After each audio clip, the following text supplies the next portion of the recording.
Mankasitrakanao tsy misaraka amin'ny televiziona malagasy manolotra ny arapa tompoko lahy sy tompoko vavy tonga soa atao anatin'ny fampilalam-baovao amin'izao atoandro izao asaiko ampanajany ianao anaraka izany hatramin'ny farany. Indroary ireo lohateny-baovaontsika. Nahazo milina vaovao amatserinaratra avy amin'ny fitondram-panjakana ny Tomasina. Titre faobe miisa 10 no vitainao anatin'ny 3 volana any amin'ny distrikt Anantsoy sy Analalava. Amafisina ny fiarovana ny sandriaka Isambrano izay manambana ireo mponina manodidina.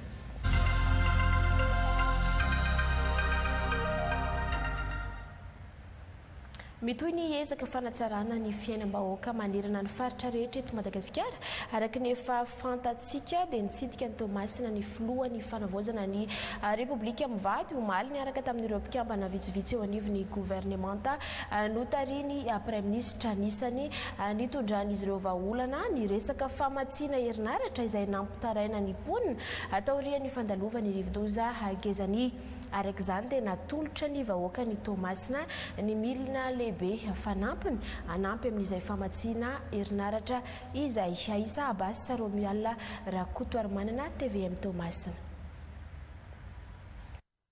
Natolotry ny filohan'ny fanavaozan'ny Repoblikan'i Madagasikara ho an'ny vahoakan'ny Tomasina ireo milina mpiary herinaratra izay mahafeno ny filan'ny Tomasina ka mahatratra 720 megawatt. Roa amin'ireto milina ireto no avy amin'ny filohan'ny fanavaozana ny Repoblikan'i Madagasikara izay manana tanjaka 110 kVA ary ny 7 ambiny kosa avy amin'ny fitondram-panjakana. Zaho io rehefa miasa dia volam-panjakana no ampiasanay. Volam-panjakana zany dia volam-bahoaka. Marina zay sa tsy marina? Dia zao ary alainay le volanareo avidinay grupy apodinay aminareo eto dia ho izy nareo merci président. Marina ve zany? Asanay io, tsy maintsy ataonay io satria tsy mety aminay mahita vahoaka malagasy mijaly. Zahay zany fitondrana fanavaozana tsy mila atao merci président, merci monsieur le ministre, merci monsieur le président, tsy mila atao an'izany. Asanay io. Faly zahay rehefa mandalo amin'ny lalana iny mahita nareo faly mitsikitsiky mihopakopaka tananao ohatratra fampy anay zay. Fa mahafaly anay mahita ny vahoaka malagasy mitsikitsiky mahita anay fa tsy masiaky. Ohatra talohaloha teo nisy zay masiaky rehefa mandalo zalahy zay satria mavandy. Fa zahay tsy mavandy izy io. Latsinainy no izy teo tapitry délestage Tomasina. Tsy zay izy teo monsieur le ministre. Ny averiko amin'ny anareo vahoaka dia ny faharetana. Mahareta fa zahay io tsy raha tsy mivaky loha. Marary anay mahita raha marary anareo. Fa izao tsy ampy sosy, sisy lamony. Dia mitady lamony eka aloha. Rehefa mahita mividy. Mahareta fa zahay mihainy. Nanafatra ireo mpiasan'ny Jirama ihany koa ny filohan'ny fanavaozana ny Repoblika mahakasika ny fikojakojana ireto milina ireto. Ho anareo mpiasan'ny Jirama notodihako manaraka zao. Za mbola tsy resaka an'le hoe fa manino moa itsika no manofa grupy amin'olo isanandro. Iny zany tsy ataoko débat eto iny. Fa zao ny afatriko aminareo mpiasan'ny Jirama. Miezaky zahay mitady vola. Mitady groupe tsara ohatran'izao ho anareo. Dia kolokoloy le groupe. Satria rehefa simbanareo dia ny vahoaka neny no mijaly. Zay ny afatra ho anareo Jirama. Kolokoloy io groupe io ataovy ny ampaharitra an'io. Fa tsy misy manana tombotsoa manofa groupe etseroa mivarotra vente perte tsika mety ho 50% mihitsy. Fa aia ny ampiarina tsika raha mbola manofa koa. Tompona andraikitra amin'ny fikojakojana ny fitaovana ihany koa ny vahoaka ho hiatrany ny filohan'ny fanavaozana. Ka hitodika ao ny vahoaka ndraika miasa mafy le olo tenenina teo hatramin'izay manakaramatsika etseroa manao sabotage transfo câble manapaka tsy haiko ino aby zay mahatonga ny anareo eo. Mety tsy mahasaky miteny ny Eneleky fa misy sabotage tao amin'ny Eneleky. Misy olo voakarama isaboty amin'izay hososotry nareo vahoaka hososotry aminay mba miangavy antsika aza mety ataon'olona any reny hitanareo vola nindesiny nilefa io volatsika io volanareo nindesiny nilefa any andafy any zaho izy marary fony mahita an'le asa mandeha apodiny aty le vola hanaovany sabotage raisy fa atsika io fa ka manao sabotage. Ankoatra ireto milina mpamokatra herinaratra ireto dia nahazo jiro mandeha amin'ny herin'ny masoandro miisa 500 ihany koa ny tanànan'ny Toamasina ho voavaha araka izany ny olan'ny famatsiana herinaratra eto an-tampon-tanànan'ny Toamasina. Ankoatran'ireo groupe électrogène miisa 6 manana tanjaka 7 mégawatt ireo nefa dia misy vata fanovana herinaratra ihany koa na transformateur manome tanjaka 904 kVA natolotra ho an'ny tampon-tanànan'ny Toamasina tamin'ity herinandro ity. Ankoatran'ny vata fanovana herinaratra manome tanjaka 304 kVA zay efa natolotra teto tamin'ny fahafitony volana aprily teo. Ireo dia tsy mandeha raha tsisy câble. Misy câble 520 km koa zay hitantsika io. Efa vonona io ampandehanana an'ireo fitaovan'ireo. Misy câble 70 km ihany koa efa andalana amin'izao fotoana izao ho tonga tsy hoe eto an-tampon-tanànan'ny Toamasina ahafahana misintona ny herinaratra vokarin'ny tobim-pamokarana volo-be zay manome tanjaka 9 mégawatt ka vinavinaina farafatarany amin'ny faran'ny volana jolay izao no mandeha io volo-be io anana amboniny mihoatra ny 10 mégawatt zany tsika manomboka any amin'ny faraparan'ny volana jolay any raha ny vinavina ankoatran'izay mety famokarana ataony tsy miankina. Miditra fa tiantoka 500 isanjato ny orinasa Jirama amin'ny famokarana herinaratra eto Madagasikara, indrindra fa eto an-tampon-tanànan'ny Toamasina, ka nahatonga ny fitondram-panjakana manamafy ireo tetikasa toy ny Volobe faharoa izay hanamora ny famatsiana herinaratra eto amin'ny faritra Atsinanana. Araka izany, totosa 10 Jolay 2024 ny fifanaovantsony mpiara-miasa teo amin'ny ministeran'ny angofo sy ny akoranafo sy ny orinasa CGSV izay hanamafisana sy hanohizana indray ny tetikasa Volobe faharoa. Dia nanao fanaovantsony ihany koa tsika anio avenant de contrat teo amin'ny tetikasa Volobe 2 zay manatanjaka manodidina ny 70 ka hatrany amin'ny 720 mégawatt.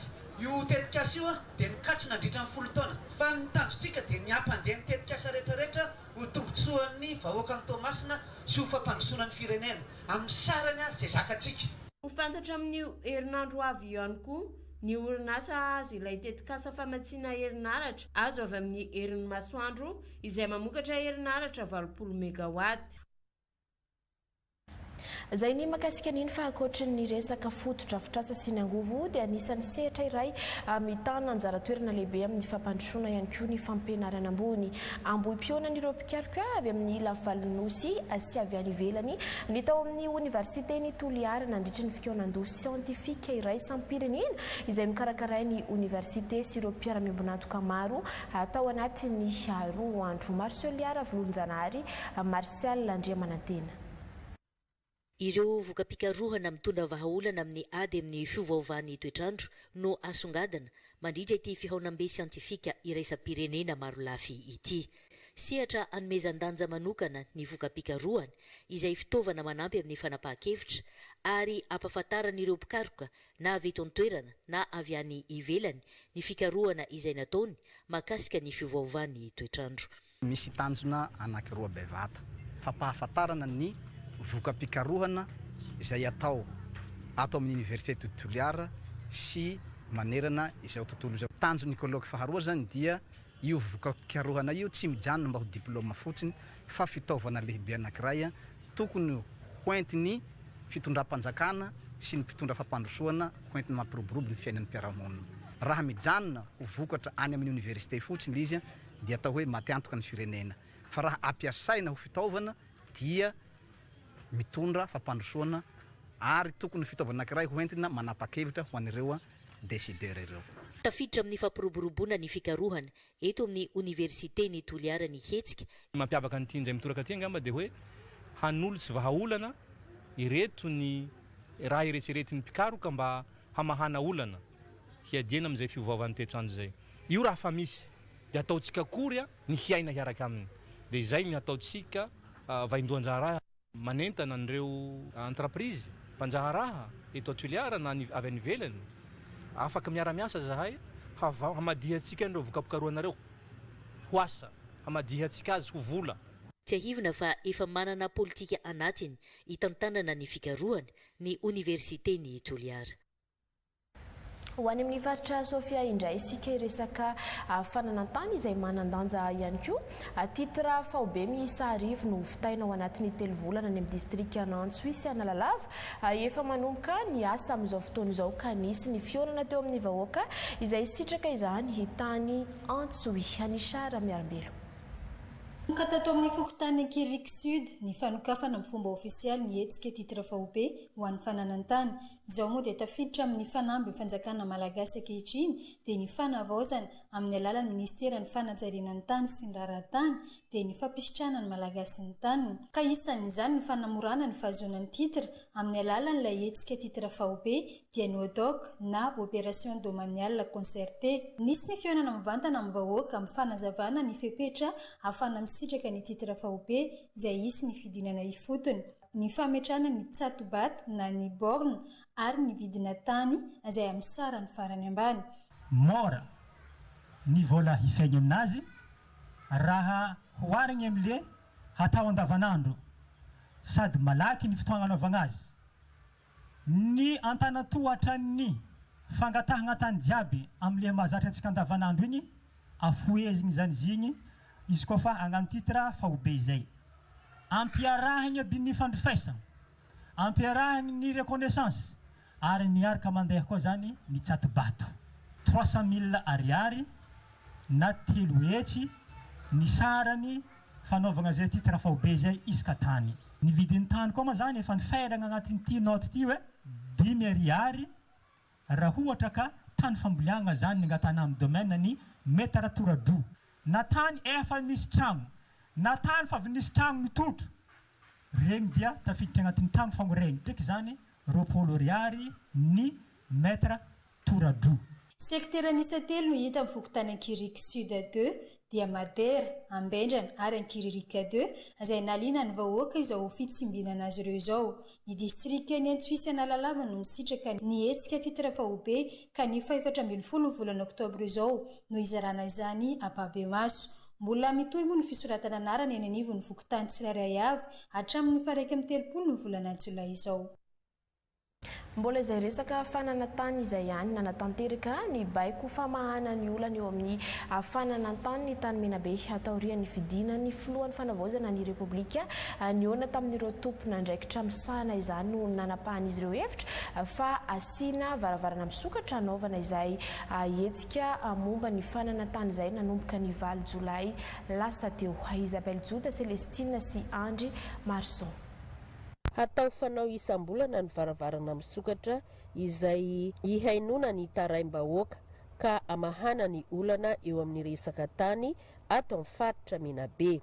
Liana tamin'izany ny ponina teto amin'ny distrika ny Morondava ny fahavalon'ny volana Jolay taona 2024 raha ny olana amin'ny fibodoana tanin'olona no tena betsaka. Ny ezaka natao amin'izany dia mba hafana mama sy mampiena reo olan'ny fananantany zany sy fanajariana ny tany ary ny fandrefesa-tany dia nisy ny fandraisanareo olona reo dia misy tompona andraikitra tsirairay avy mandray izany olana zany ary mandray atsoratra izany ary milaza ihany koa rehefa hoe inona ny toyan'le izy ny toyan'izany olana zany ahoana ny famahana ny olana satria araka ny natokavanaandriamatoa filohan'ny fanavaozana teto dia nisy ny toromarika nomeny amin'ny fanentanana tokony atao amin'ny olona dia manantanteraka izany za eto amin'ny fitalevam-paritra ny fanajariana ny tany mba misy ireo tanin'olona efa vita titra na eo andalana fanaovana titra dia efa misy olona mipetraka eo izay no ny ankabetsahany. Misy ihany koa ireo izay tsy fahafantaran'ny olona an'le izy ka ahafahany sasany mitsofoka ao amin'le tanin'olona dia ny ankoatr'izay moa dia ireo olana isan-karazany amin'ny mandalo amin'ny fitsarana no tantarain'ny olona eo anisan'izany ny hoe misy ny fitorianany olona tsirairay amin'ny fananantany dia ireny dia samy manana ny kany tsirairay avy ny olona amin'ny resaka fananantany. Ny ankabetsahan'ny antony mahatonga an'ilay olana dia eo aloha ny tsy fahafantaran'ny olona ny lalàna ny fananantany eo ihany koa ny ireo izay hoe tokony anaovana taratasy tany zany nefany tsy manao izany fa mipetraka fotsiny eo amin'ny tany le olona ary mieritreritra izy fa tokony tany foana na dia tsy manao taratasy ary. Afapo ny vahoaka. Afapo satria mangalana hoe certificat juridique aminay aty dia amin'ny plan rika amin'ny topo ary ataovy koa hoe zay fanava l'établissement de borna zay. Itoy amin'ny fidinana isan'ny distrika avy hatrany ny hetsika ka hanaovana ny fiarovana ny tany mpanjakana ary ny titra vaobe. Resaka fananantany izay efa mitaky fandraisana andraikitra ihany koa ny resaka fiarovana ny ala. Ny tombo isa ireo vehivavy nirotsaka ho polisy nala any amin'ny faritra Menabe ka notolorana fitaovana izy ireo hanatsarana ny fiarovana ny ala, fitaovana avy amin'ny MNP sy ny WWF. Isabelle Jouda, Celestine sy Ivan Maria. Vonina iaro ny ala sy ny tontolo iainana ireo vehivavy ka nahatonga azy ireo nirotsaka ho polisy nala.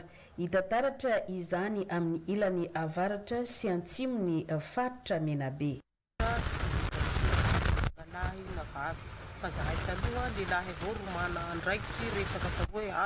Naraina fampitaovana toy ny finday avolenta sy masolavitra ary panneau ahafahana hamahana ny finday raha nisy ny tanjona ho an'ireo mpiara-miombonanto. Ahafahany fokon'olo fotona misehatra bebe kokoa amin'ny asa fiarovana. Raha tsy aivina mahafaly anay zany mahita fokon'olo fotony mirotsaka sitrampo mandeha miaro ny alankonkony ary koa manao asa fisafoana fiarovana zay zany.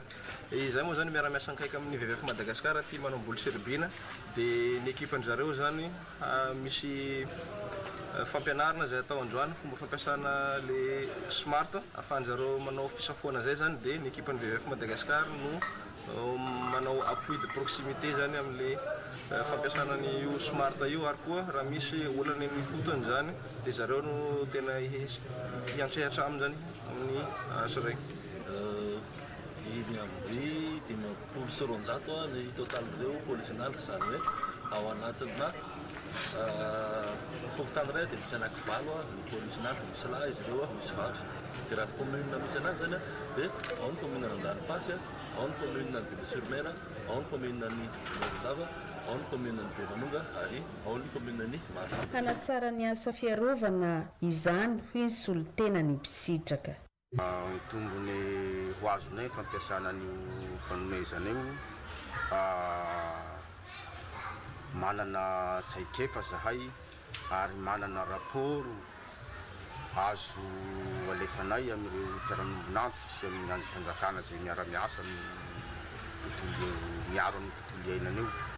Ireo no totosa dia vokatry ny fiaraha-miasa ny Madagascar National Park sy ny WWF Madagasikara amin'ny tetikasa mamerin-jafy vatsia ny fanjakana allemande vola amin'ny alalan'ny Banque de Développement KFV.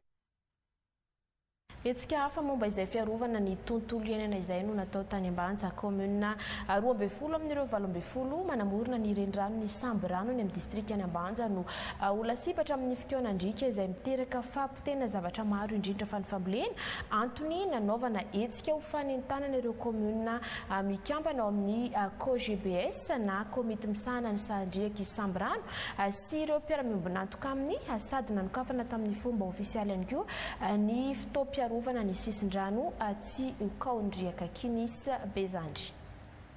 Iray amin'ireo anjara asa izay tanterahiny COGEBS na comité de gestion du bassin versant Sambirano ny fanohanana ireo commune 12 mpikambana ao aminy amin'ny fiarovana ny sisin-drano mba tsy ho kaondriaka.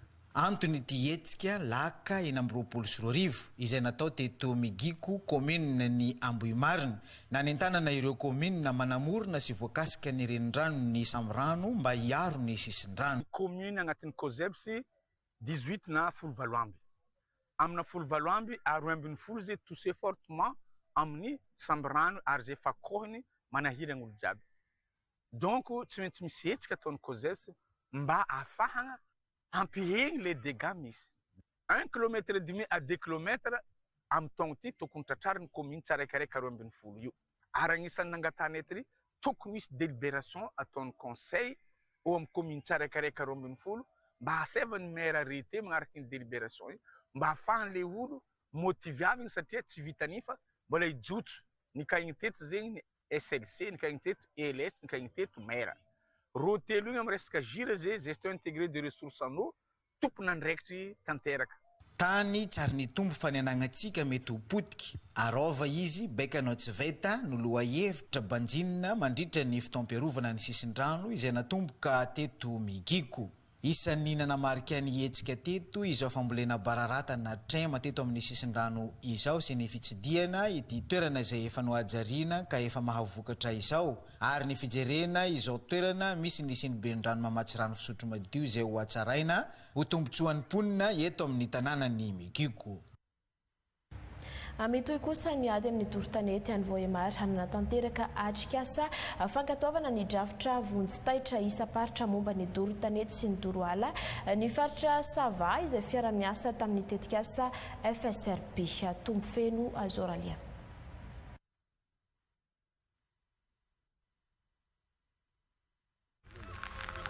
Velana tany manodidina roy sy valo aly sy fito arivo sy valo amby zato sy telopolo hektara no mainy afo tato amin'ny faritra Sava ny taona 2024 fitopolo isanjato tamin'izany hita tato agnatin'ny distrikta ny Voemary. Faritra fahaefatra amin'ny faritra efatra amby roapolo magneran'ny Madagasikara navita ny fankatoavana ny drafitra vonjitaitra isam-paritra ny faritra Sava izay natao teto Voemary. Etsika mikarakaraina ny ministera ny tontolo iainana sy fandrosoana lovain-jafy miaraka amin'ny bureau national misahana amin'ny tantanana ny lozy sy ny tandinin-dozy. Tanjona amin'ity atrikasa ity ny agnamafisana ny paikiady isorona sy hiatrehana ny dorotanety amin'ny alalan'ny fandraisana anjara ny rosampandrara sy ny mpiara-mombonantoka rehetra voakasika ary ny vahoaka eny fotony. Plan io zegny karazana rafitra entin'ny olo jiaby tompona andraikitra agnatin'ny faritra Sava andray andraikitra rehefa na mialova na mandritra na afafarany fandarovany afo. Tsapana ndratra ny ady hevitra na rahina fanakalozan-kevitra ny fahavonona ny mpisehitra rehetra amin'ny fagnavaozana ny fitantanana ny tontolo iainana ato amin'ny faritra no mafisin'ny lehibe ny faritra Sava fa mametraka laharam-pahamaiana ny fiarovana ny tontolo iainana ny politika mpampandroana ny faritra. Ka magname toky ny tegnako ho antsika rehetra mpisehatra fa vonogno zay agnampy amin'ny fampiasam-tanana ahafahantsika miroso bebe koa amin'ny fiarovana ny tontolo iainana ato amin'ny faritsika. Mafisina teto fa zava-dehibe ny fiara-mientana sy ny fiara-miasa amin'ny fiarovana ny arena voajanahary sy ny fampienana ny loza teraka ny dorotanety ato amin'ny faritra Sava. Ny fiarovana ireo arena voajanahary no antoko ny fampandrosoana ao anatin'ny fanavaozana tanteraka ny drafim-pampandrosoana ny faritra Diana ao anatin'ny 5 taona manaraka manomboka amin'ity taona 2024 ity ka hatramin'ny taona 2030 sy 2024 miezaka mitety ireo distrika 5 any toerana mba anangonakevitra ireo tompona andraikitra ka anjaran'ny mpizaika atao amin'ny distrika n'Ambilobe no nanatanterahana izany. Ramanandanja Alain Ois Chudikael. Ho amin'ny fagnatanterahana ny fagnavaozana ny drafitra fampandrosoana ny faritra Diana dia iompagna amin'ny lafin-javatra telo lehibe reto no itadiavagna famohan-kevitra ireo mpizaika mandritra ny andraroe hagnatanterahana ny atrikasa. Io ny lafiny ara-tontolo iainana satria ny faritra Diana dia anisany manana ny tontolo iainana malaza eo amin'ny lafiny zavaboary zay. Io ihany koa ny lafiny fotodrafitrasa sy ara-ekonomika zay tsy maintsy resantsika iny ny mampandroso ny faritra eo amin'ny lafiny fotodrafitrasa sy ara-ekonomika zay mifampiankina ary ny farany fitantanana sy ny fiarahamonina amin'ny ankapobeny satria misy ireo fotodrafitrasa ireo ilain'ny fiarahamonina dia tsy maintsy iresagny mandritra ny atrikasa zay rehetrarehetra zay mba ahafahana tegna mametraka ny priorité de développement mifagnaraka amin'ny zavamisy ato anatin'ny faritra. Aorian'ny fanangonan-kevitra natao zao dia misy koa ny fijerena ny lohalarana amin'izegny. Dia tsy maintsy misy koa ny atrikasa ho fankatoavana régional ho atao iarahan'ny kiraty ka izay hevitra rehetrarehetra ankatoavana izay no handrafitra ny PRD 2026-2030 ny faritra Diana. Antenaigny ny fandraisana andraikitra mavitrika ataon'ireo mpizaika hamoaka ny tegna lohalaharana ameo amin'ny fampandrosoana ny ato amin'ny distrikny Ambilobe amin'izao atrikasa atao izao. raha izay ny tany amin'ny faritra Savasy Diana dia nankalaza ny andro maneran-tany ho an'ny tontolo iainana kosa ny tao amin'ny faritra Melaky ka tao amin'ny distrika ny Antsalova no nanatanterahana izany tao anatin'ny 2 andro. Fantatra ihany koa fa tandin-domondoza ireo arena voajanahary maro isan-karazany ao anatin'ireny faritra rovana sy valan-javaboary ireny ka mila mafisina ny fiarovana azy ka anisany hetsika natao atao anatin'izay fankalazana izay nanentana ihany koa sady nampafantatra ny vahoaka momba izany sy ny mba hiarovana hatrany ny tontolo iainana jiaby. Robert. Manomboka tandindimdoza ireo arena maro samihafa izay hita ao anatin'ireny faritra rovana sy valan-javaboary maro ireny ato anatin'ny faritra Melaka amin'izao fotoana izao. Raha ny fampahafantarana nataony zareo teo anivon'ny fitalevam-paritsy ny tontolo iainana sy ny fandrosoana lovain-jafy Melaky noho ny fanimbana ataontsika zanak'olombelona azy ireny ka mila amafisina ny fiarovana an'izany manomboka izao. Manan-karena isika ho iaoteo indrindrandrindra ao anatin'ireo faritra rovana ireo raha tsy teny hoe tsy be maraha. Ao ihany koa ny faritra rovana hafa izay nanantsika ato anatin'ny faritra Melaky. Ao ny Aotsimembo, ao ny Beaka, ao koa ny Mandrosoa, ao ny faritra rovana Andranomasina. Misy ihany koa ny arena ivelan'ny faritra rovana. Indrisy anefa fatandindroza ireo arenantsika ireo. Noho ny asantsika olombelona ihany manimbazy anjaranay ato amin'ny fitalevam-paritra no mitondra ary manamafy an'izay fahatongavan-tsainantsika izay fankalazana atao izao dia hetsika voalohany entina ampahafantarana antsika hoe efa tandindroza ireo arenantsika ireo ka manaitra antsika rehetra mba hiara entana araka io voalaza ny lohahevitra amin'ity taona ity hoe arovony tanitsika tsinjovy ny zavaboary mandraisa andraikitra ho an'ny toetrandro amin'ny alalan'ireo vahaolana lovain-jafy eny fotony.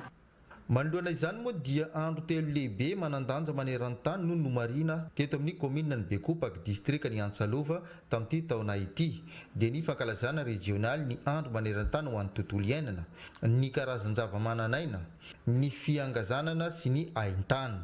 Etsika maro sosona araka izany no tanterahina nandritra ny 2 andro ny 3 sy 4 Jolay teo izay nahitana fionana narahina dinikasa momba ny fampahafantarana ny fandaniam-bola izay tamberim-bidy anjara natokana hanaovana asa fampandrosoana ho an'ireo komina izay manodidina ny valan-javaboary Tsinginy Bemaraha ho an'ny taona 424 sy 524.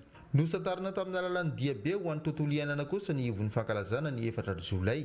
Nandraisany Daolobe Anjara, narahina kilalao samihafa sy ny kabary fanentanana nataon'ireo tompona andraikitra isan-tokony.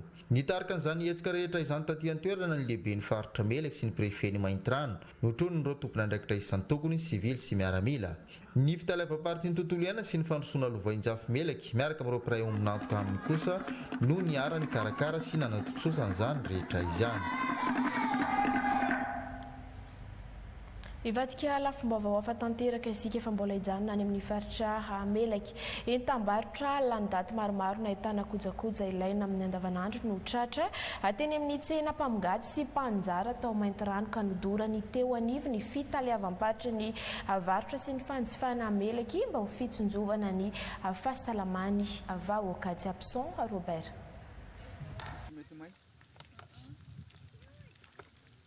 Entana lan-daty maromaro ahitana kojakoja ilaina andavanandro na ny PPN isan-karazany miaraka amin'ny fanafody izay tratra teny anivon'ny tsenam-barotra mpamongady sy mpanjara maromaro teto Maintirano sy avy any ambanivolo.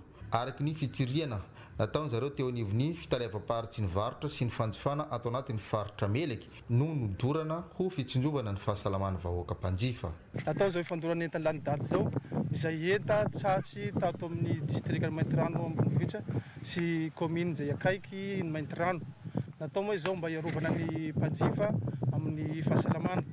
Eto ihany koa izay dia manentana ny mpanjifa mba hijery ny enta izay jifain'izy ireo mba hiarovana ny fahasalamana alohan'ny vitan'izany enta zany. Ary manentana avao koa ny mpivarotry mba tsy varotra amin'ireo mpanjifa ny enta lan-daty. Niatrika an'izany fandorana izany moa nisy olon-tena teo anivon'ny prefektiran'ny Maintirano sy ny komina ambonivohitra. Trano iray kosa no mahita ao an-tampon-tanàna Nambositra fifanomezan-tanana no nafanana mon'ny afo may tsy nisy azo niraisina ny tany ambony rihana rehetra. Onjavony miarana Rakotovao Teofily. Trano iray no may teto Andrifatsena Ambositra. Vetivety ny fianaky ny afo, ny fanometanana ny vahoaka, ny mpitandro ny filaminana namono izany.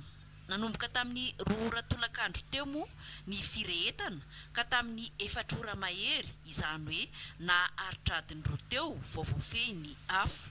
Nanomboka tany Ambondriana ny fahamaizana izay everina fa noho ny olana ara herinaratra na court-circuit no nahatonga izao hoy ireo ny aramboina. Misy ankizy tao an-trano, mahay manasa kiraro aty anaty entana manko dia manasa kiraro aty everina nay andro.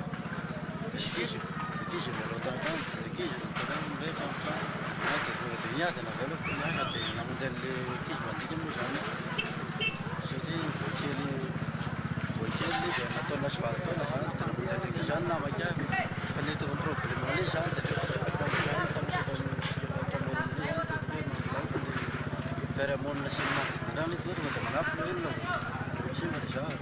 Tranon'ny komuna Ambositra Faharoa izy ity izay mipiasa ao no mipetraka aminy, ahitana tokantrano 3 samihafa. Tonga nijery ny zava-misy ireo manam-pahefana nitarika izany lehibe ny faritra Amoromania sy ny prefet an'Ambositra.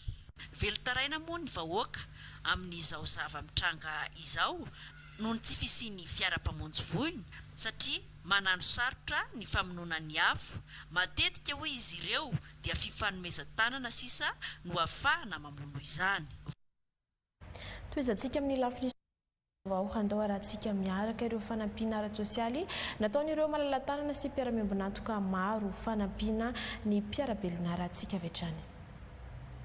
Indroandra raha ny fitondram-panjakana ankehitriny ny fijerenany mahaolona nandritry ny fitsidihan'ny filohan'ny fanavaozana taty Morondava dia nanolotra lelavola mitentina 20 tapitrisa ariary notsinjaraina tamin'ny fokotany 12 mandrafitra ny kominy Ambonivohitra Morondava ny filohan'ny fanavaozana kolonely Randrianirina Mikaela.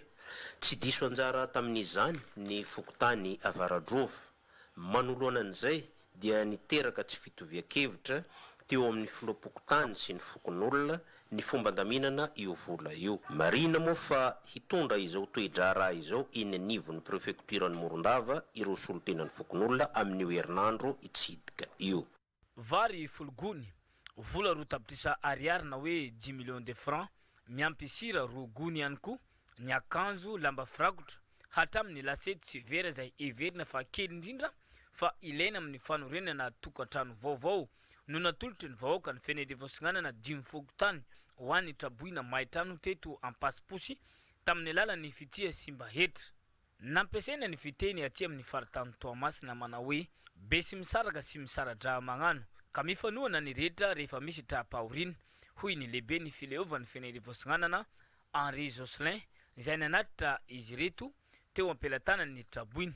Natao mangarahara ny fitantanana sy fizarana ny fitaovana izay nomeny vahoaka ny fenedevosignanana ho an'ny namany izay traboina ireto. Mitomboka manangana trano sy kelikely ny vahoaka traboina. Efa maro raha teo ny fanampiana nataon'ny fanjakana sy mpitondra rehetra mba ahafahana miarina. Araka ny totanisa madio tapelantanany lehibe ny fokotany dia 270 ny trano kilafo rehetra teto izay ahitana traboina 430 sy 900.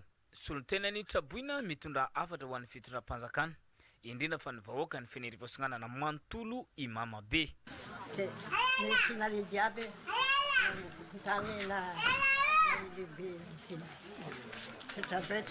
Tokantrano maro no mitondra takaitra vokatry ny fandalovan'ny rivo-doza gezany farany teo indrindra taty amin'ny distrika Moramanga. Isan'izany teto Moramanga tapo-tanàna sy ny tao amin'ny komuna Ambanivohitra Andaingo.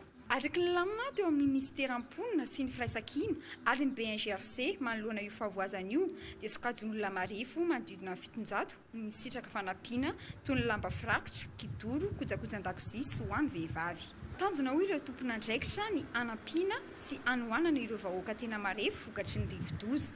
Tafiditra indrindra anatin'ny fanamehefanana ny fahasahiranana isan-tokantrano. Velom-pisaorana amin'izao fijerena azy manokana ireo izao ireo mpahazo tombotsoa izay tsapan'izy ireo fa mahanamaivana ny fahasahiranany indrindra ho an'ireo tokantrano marefo. Teto amin'ny mpisampin-draharaha miadidin'ny mponina sy ny firaisan-kina Moramanga no nanantanterahana ny fizarana izao fanampiana avy amin'ny fitondram-panjakana izao izay niarahana tamin'ireo tompona andraikitra maro samihafa avy eto Moramanga. Ny fijerenany sosialim-bahoaka no isan'ny lahara-pahamehana ho an'ny fikambanana fanilo ny fanavaozana ny Madagasikara. Apetraka ao anatin'izany ny fisitrahan'ny mponina eny fotony, rano fisotro madio, eo koa ny lafin'ny fahadiovan'ny tanàna amin'ny alalan'ny fametrahana dabapako anivon'ny fokotany.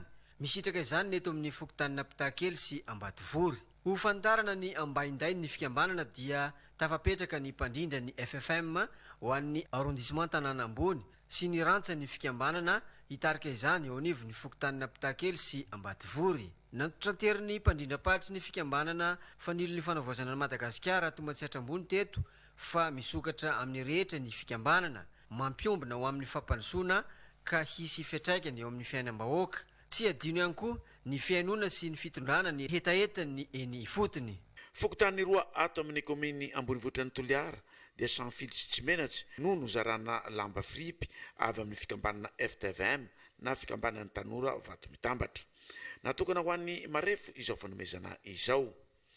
Taviditra amin'ny asa sosialy sahan'ny fikambanana izao hitsika izao. Nambaran'ny filohan'ny fikambanana Andriamatao Doviky teto fa hipaka amin'ny fokotany raika amby 70 izay misy ny mpikambana izao fanomezana izao. Zay ny makasika ny fahiresaka asa tanana aloha isikanany eo ny fahavononany anatsara ny vokatra omena ny mpanjifa asa tanana ny fikambanana mpanao.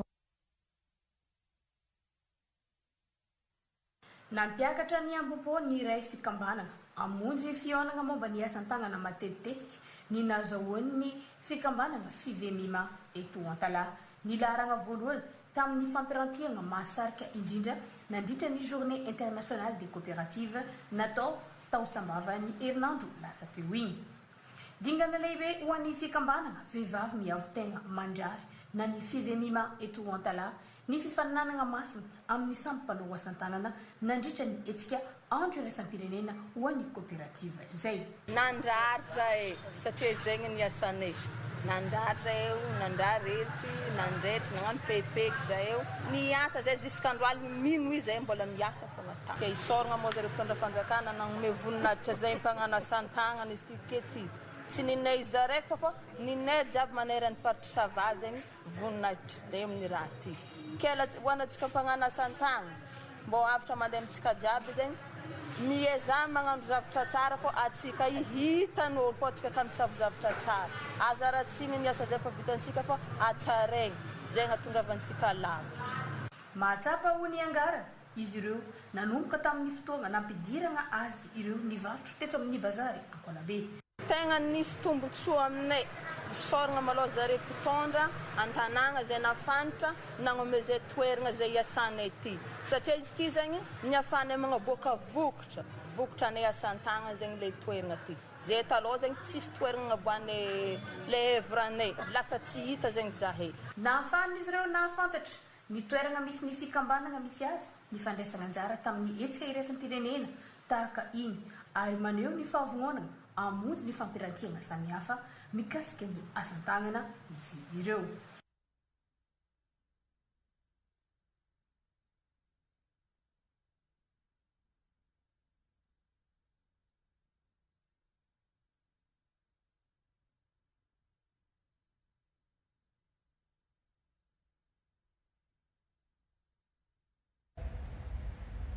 Iverina ny Toliara vetivety isika volana maromaro no tsy nandray tampikarama ireo ECD teo anivon'ny CHU Tanambao Toliara sy eo amin'ny CHU Mitsinjo nitondra sora-baventy izy ireo naneho hevitra sy nitaky izay azo tokony hositrahany izay anisy arak'izany ny fionana tamin'ireo tompon'andraikitra avy aty Antananarivo sy ny any an-toerana mba hifanakaloza-baovao sy amahana ny olana Joachim Ambroise. Zo fototry ny mpiasany manao fitokonana raha tsy manelingelina ny hafa io no nambarany tale generaliny médecine préventive eo anivon'ny ministera ny fahasalamam-bahoaka Dr Rakoto Armine Désiré nandritra ny fihaonana tamin'ireo mpiasa ECD eo anivon'ny hôpitaly B eto Toliara sy ny CHU Mitsinjo izay mitotaly 770 mianadahy. Volana maromaro izy ireo no tsy nisitraka ny karama voatondro maha ECD azy ireo. Manampitrotraka an'izany ny tsy fahazoan'ireo CHU ny fanampiana arabolana ny subvention avy amin'ny ministera manerana ny nosy nanomboka ny volana janoary 2024. Ny fitokonana sindikaly dia ao anatin'ny lalàna mihitsy tena zonondreo ny mitaky an'izay fa kosa misy ny fepetra tsy maintsy arahana rehefa manao an'izay fitokonana zay ary zay no isan'ny ny fampiresahana amin'ireo mpitokonareo ny araka tamin'ny taliparitra ny fahasalamana eto toerana ny ametrahana amin'ny hoara-dalàna n'izay fitokonana ataony zay fangatahana zay marihana moa fa ireo ECD ato amin'ny hôpitaly sy anankiroa ireo dia efa fotoana naharitraritra zareo no tsy nandray karama. Fotoatin'ny fitokonana nefa dia ny mba handraisan'ny ministera azy ireo 700 mianadahy ho piasa raikitra sy maharitra eo anivon'ny ministera. Efa misy amin'izy ireo raha teo moa no efa lasa misotro ronono.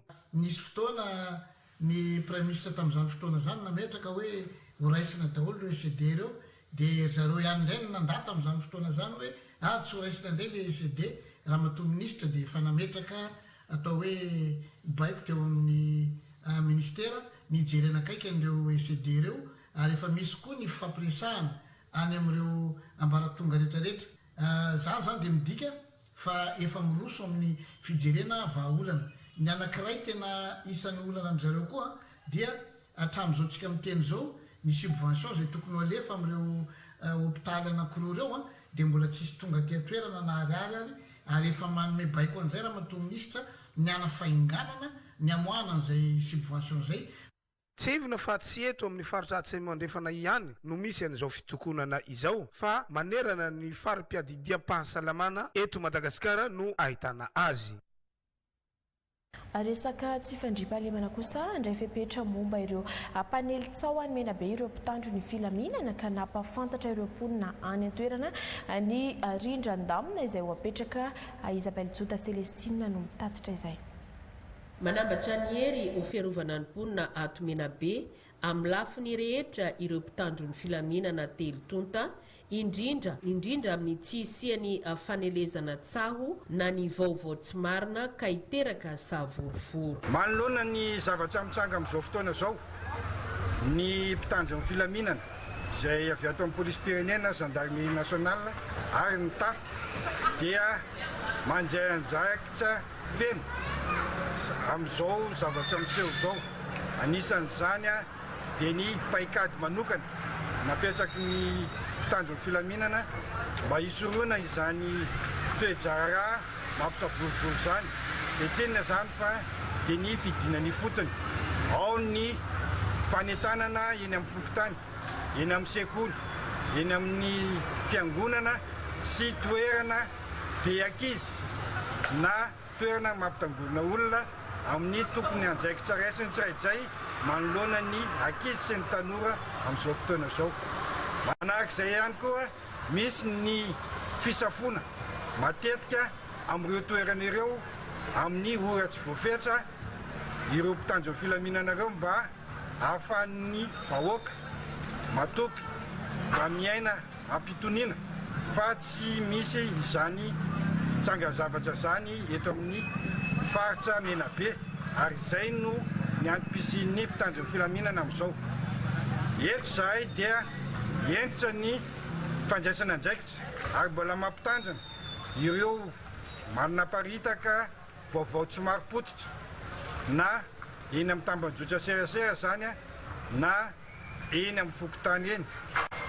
Fa raha misy zanga-javatra amin'izao dia mampandre ny tompona andraikitra akaiky na eny ivon'ny fokotany na eo anivon'ny mpitandro ny filaminana telo tota. Ary ho an'izay mbola minia manao an'izany dia tsy maintsy anokafana fanadihadiana sy andraisana fepetra entitra ireo mamparitaka ny vaovao tsy marina sy tsaho mampikorotana sy mampiasa saina ny vahoaka ankehitriny. Eto dia milamina tanteraka ny faritra lenabe amin'izao fotoana zao. Aoka samy hanao anakandriamaso ireo ankizy ny ray aman-dreny sy ny tompona andraikitra eny fotony ka hiantso mivantana ireo laharana finday ny mpitandro ny filaminana raha misy ny tranga. Ho faranantsika amin'ny vaovao ara-panatanjahanteny hanohy tsy fahatombombana ny antota taratasy ilaina amin'ny fiatrena ny fifidianana dia tsy tanteraka ilay fifidianana izay ho filohan'ny ligy ny atletisme tany amin'ny faritra Matsiatra ambony izay saika natao ny farany herinandro lasa teo haina Randrenarson. tsy raikitra ny fividianana izay ho folohan'ny lekipaditry ny taranja fototra atletisme Matsiatrambony noho ny mbola tsy fampiny antota taratasy ahafahana miroso amin'izany araky ny lalàna mifehy ity taranja ity. Misy ny comité ad hoc isa navonjomaika ny fitantanana sy ny hanomana ny fividianana. Araky ny taratasy fametam-pialana ny présidentin'ny ligue teo aloha dia miroso amin'ny fividianana manaraka indray ao anatin'ny fanatanterahana fenony pitsopitso ny ara-taratasy araky ny maha hoe contrôle de légalité ny chef service ny sport eto amin'ny fitalevaparitra zay isika zao alohan'ny rosona amin'ny fividianana tena marina sy mangarahara satria zay no mpanjakatsika mba hampandroso ny lafin'ny fanatanjahantena ary indrindrindrindra ao anatin'izay hoe fanatanjahantena fototra ny atletisme. Raha tsy olona miteny tsotra zany izy hoe fividianana sa tsisy ny fividianana rehefa feno ny taratasy afaka mampandroso amin'izay dia ho atao zay fa misy taratasy mbola iandrasana dia ao anatin'ny fikarakarana ry zareo membre de commission électorale rehefa feno ny fepetra dia tsy vato misakana ny fitaleavaparitra ny tanora sy ny fanatanjahantena ao anatin'izay. Izao rehetra izao no atao mba hamerenana ny lazany Matsiatrambony teo amin'ny sehitry ny atletisme. Inona fa ho jerena akaiky indrindra ny gouvernemanta sy ny tompony raikitra aty amin'ny faritra ny piste olympique mahafeno ny fepetra satria na ny ahafahana manao fanazarantena aza tena manahirana tokoa aty Matsiatrambony. Tompo klasy tompoko vavy tapitra ny oran'ny fambalalambavao tamin'izao atoandro izao ankasitrana ianao tany tokantrano nanaraka izany hatramin'ny farany ankasitrana ihany koa ireo ekipa rehetra niara-ny salata amin'ny fanatotosana ny fampalalambavao manome fotoananao ho manaraka indray filma tompoko.